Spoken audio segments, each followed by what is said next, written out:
everyone. I would like to thank the organizers for giving me the opportunity to talk here in this very interesting meeting. And I thank you all for being here today. Okay, I'm talking today about the systems perspective at the origins of life. The origin of life is a key step in the transition between the origin of the universe and the evolution of the current biosphere. So it's placed at a central position in the overall picture of astrobiology. Two main approaches have been followed towards the origin of life. First of them is the so-called bottom-up approach, so from the past to the present, so from the non-living to the living, with fields such as astrochemistry, geochemistry, prebiotic chemistry, and synthetic chemistry. And the alternative approach is the so-called top-down, from the living to the non-living, with fields such as paleontology, microbiology, phylogenetics, and minimal cell models. In any case, the key issue here, and we were discussing about this yesterday, is what is life. So what's the difference between chemistry and biology? It's hard to define life, as we were discussing yesterday, but I would like to show you three recent definitions of life that I consider are quite relevant. Christian de Duve wrote that life is a system that can maintain itself in a state far from equilibrium, and that can grow and multiply with the help of a continuous flow of energy and matter from the environment. Okay? So life is far from equilibrium chemistry. Then Jerry Joyce said that life is a self-sustained chemical system capable of undergoing Darwinian evolution, and this definition was taken by NASA Astrobiology Institute as a kind of mantra of what is life. And my friend and colleague Kepa Ruiz Mirazo with Álvaro Moreno wrote that living beings are autonomous systems with open-ended evolution capacity. So evolution is very important in the recent definitions of life, because as Dovzhansky said, nothing makes sense in biology except in the light of evolution. Okay, so if we go to these main definitions of life, we can see that three ingredients are required. A metabolic machinery that allows the system to gather material resources and energy from the environment. A compartment that allows keeping molecular components together and distinguish the living being itself from the environment. And genetic and template mechanisms that are used to transmit heritable information to the progeny. Okay? These three components give life three main features: autonomy, individuality, and history. Okay? So, a number of researchers have been advancing in the past or working towards the synthesis in the lab of metabolic machineries, of compartment structures, and genetic molecules. Okay? So different advances have been produced for the last 6 decades. And the key issue here is prebiotic chemistry. The first models about prebiotic chemistry date back to the decade of the 20s and 30s of last century by Alexander Ivanovich Oparin in Russia and Jean V. Seldane in Britain. And 3 decades later, the experiments started. All of us are aware of Miller experiment in 1953 and Joan Oro synthesis of adenine some years later. So the prebiotic chemistry was moved from, let's say, the library to the laboratory. Okay? A lot has been done since the work of these pioneers. So different groups have been working in different aspects of the origin of metabolic machinery, compartment, and genetic template mechanisms. And here you have some key names in the field.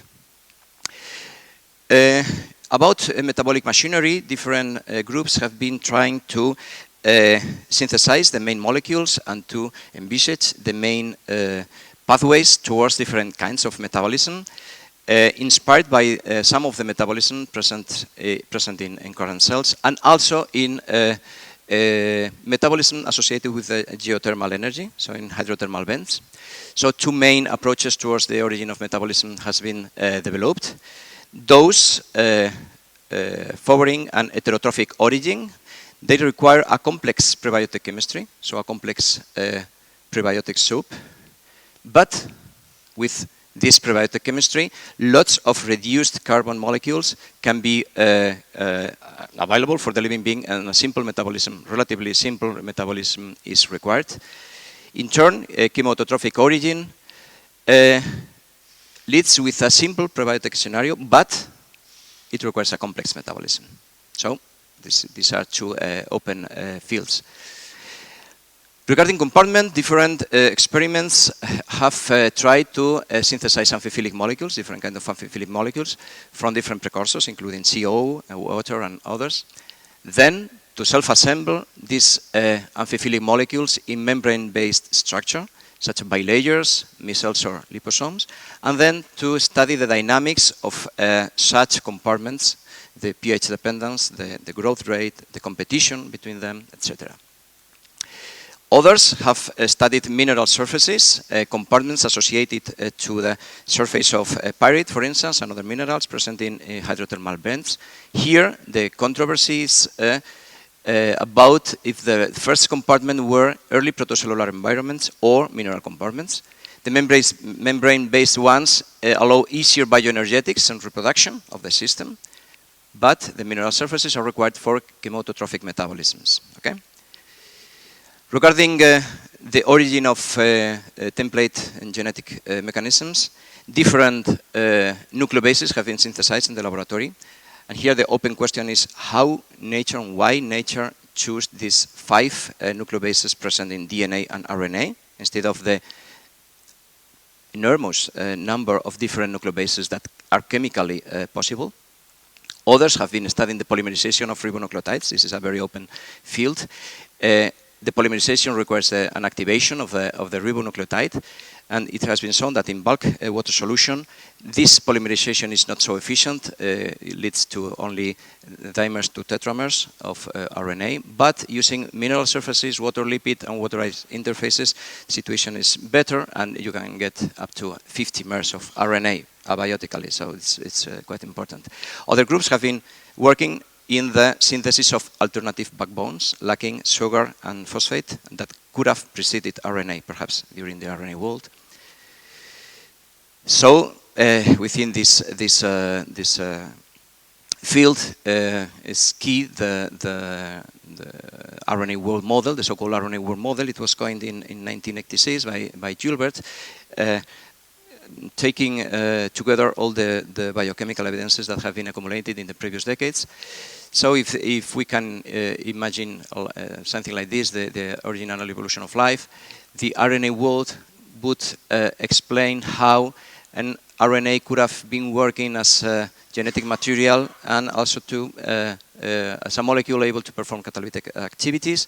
Then this world, RNA-only world, or RNA, we would say, plus other small molecules such as peptides, for instance, could have evolved to a RNA protein world. Then some proteins could have been able to retrotranscribe RNA into DNA, so DNA, RNA protein, but using still RNA genomes, and finally to the current situation of in our biosphere, DNA, transcription to RNA, translation to proteins. Okay, so if it is true, an RNA world could have existed as an intermediate step between prebiotochemistry and current DNA-based life. Okay.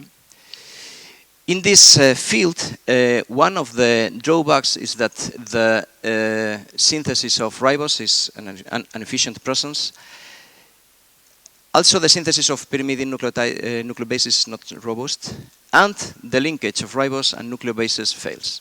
The production of this bond is very difficult. Okay. In 2009, the group of John Sutherland was able to envisage an alternative pathway to get ribonucleotides without using ribose and nucleobases as separate pieces of the puzzle. Okay, so this was the traditional pathway towards ribonucleotides. As you see, this reaction here is not efficient in this sense. Okay.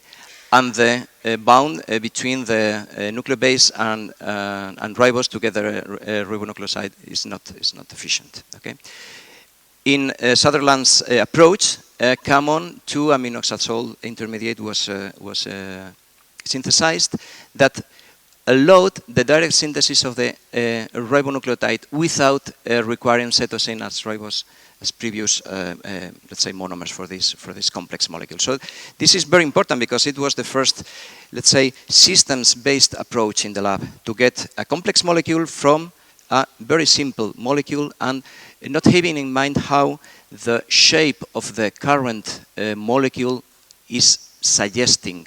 So if we see this, we have not to be forced to think that this originated first and this second, for instance, and they joined. Okay, everything could have been joined together from simple precursors. This is the key issue.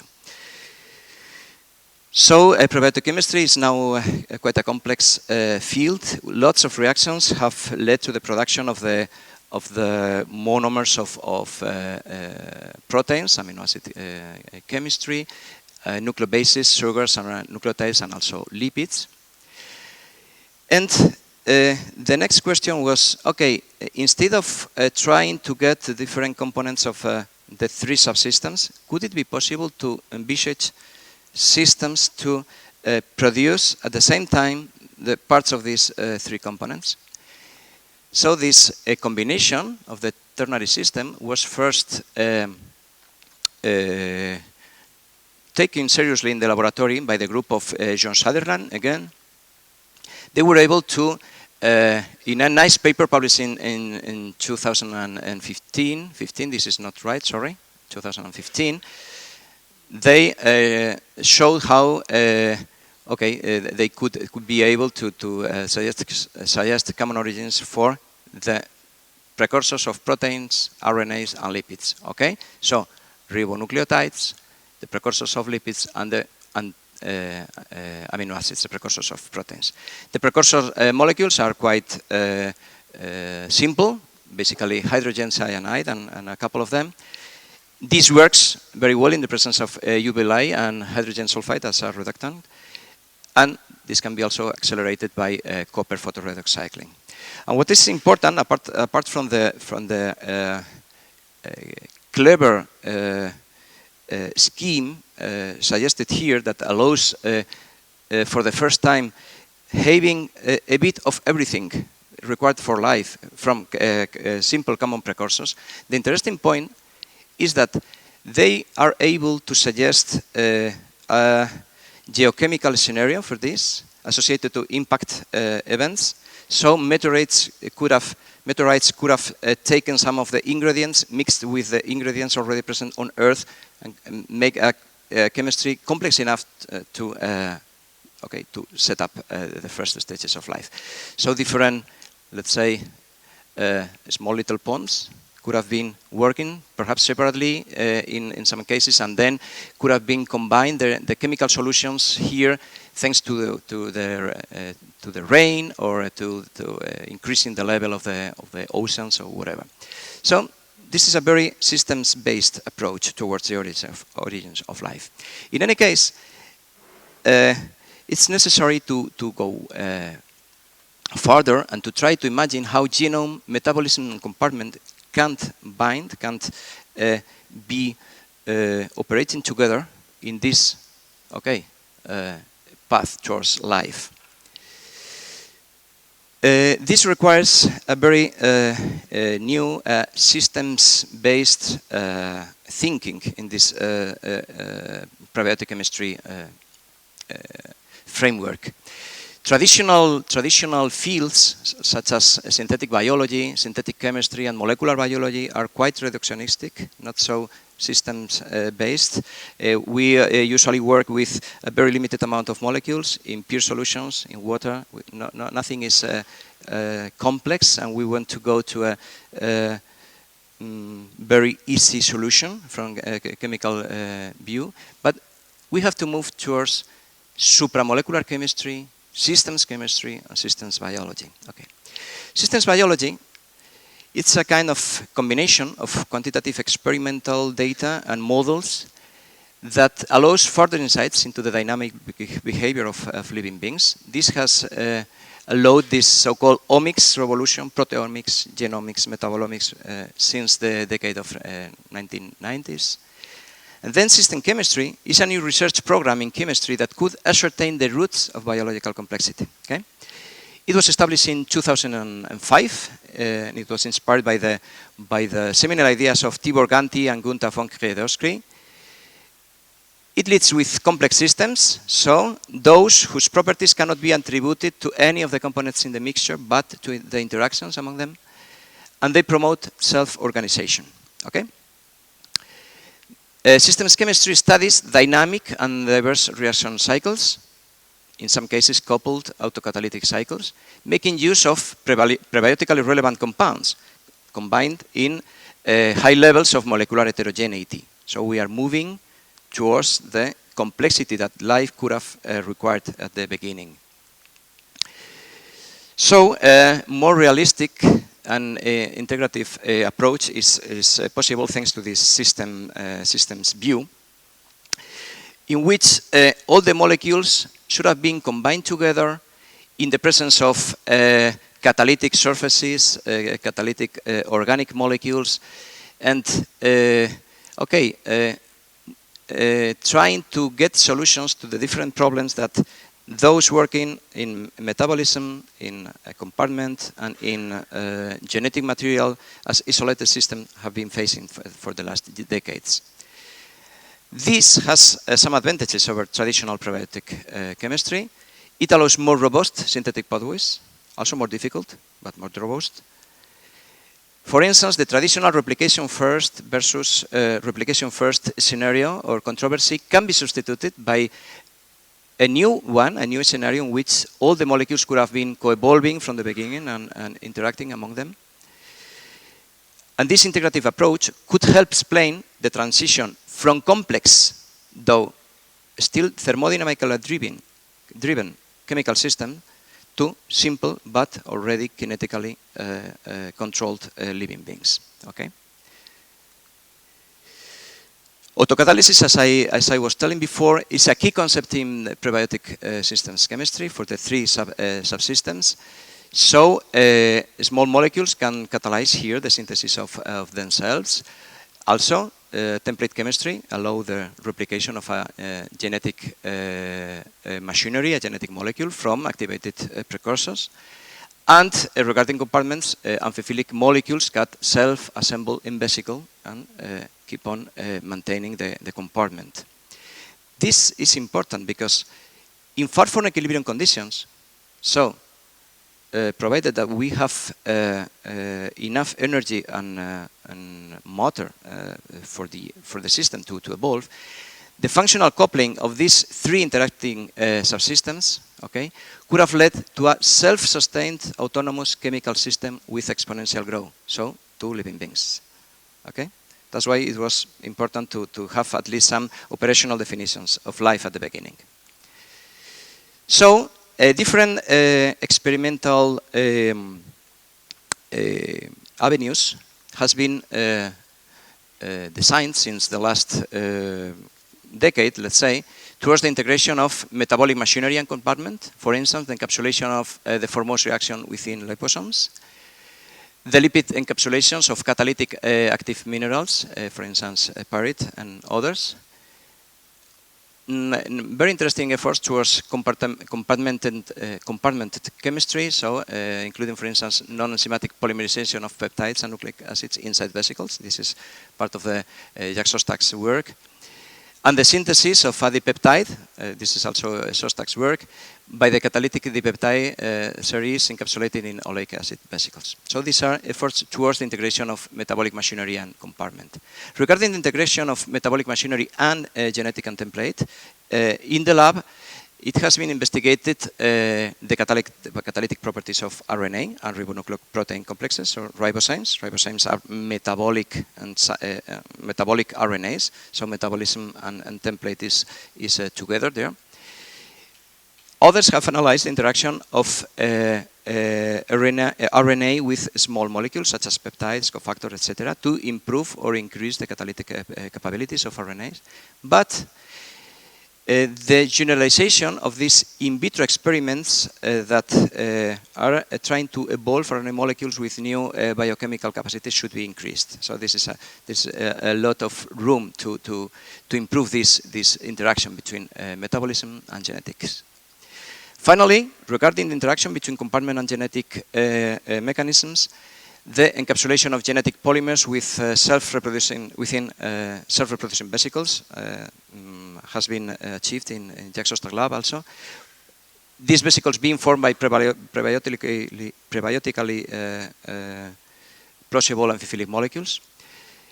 Also, the investigation of the compatibility among different nucleic acid mimics with RNAs. But however, a genome-driven coupling between the replication and the template molecule is still lacking. So also room for improvement there. Regarding the integration of the three systems, okay, this is something that could allow synthesizing minimal cells. There are two main approaches, the so-called top-down approaches. They allow constructing semi-synthetic bioreactors, okay, using E. coli-derived extracts or systems of purified molecules, the so-called pure system. And in this example, for instance, a bioreactor has been able to produce a pore-forming protein, okay, that allows or facilitates the interiorization of some of the biomonomers, and a fluorescent marker protein, the GFP. These are technologically relevant efforts, but they do not provide clues to the origin of life because they are using components from current biology, okay? The alternative approach would be to construct a living being from scratch. So to synthesize the basic monomers, to combine them, and to try to get to this situation where here you have the genetic material, the catalytic material, and everything is coupled in such a way that using an energy currency, a catalyst can produce the molecule required for its insertion in the membrane, so the lipid that can collaborate in the formation of the compartment. So in this way, the replication of the genetic material and the reproduction of the whole system could be coupled, and the system as a whole could be working as a living being. Just to finish, I would like to remind you that Darwin was already thinking about this systems-based chemistry when he wrote his famous letter to John Hooker in 1871 and said, we can imagine a warm little pond with all sorts of ammonium, phosphoric salts, light, heat, electricity. Okay, so this is let's say the philosophical origin of systems chemistry. Then, as Jack Szostak wrote some years ago, an optimal degree of physical and chemical heterogeneity for the origin of life is required. And we had a meeting in Madrid a couple of weeks ago, and both Jack Szostak and John Sutherland were there, and we were talking about experiments and so on.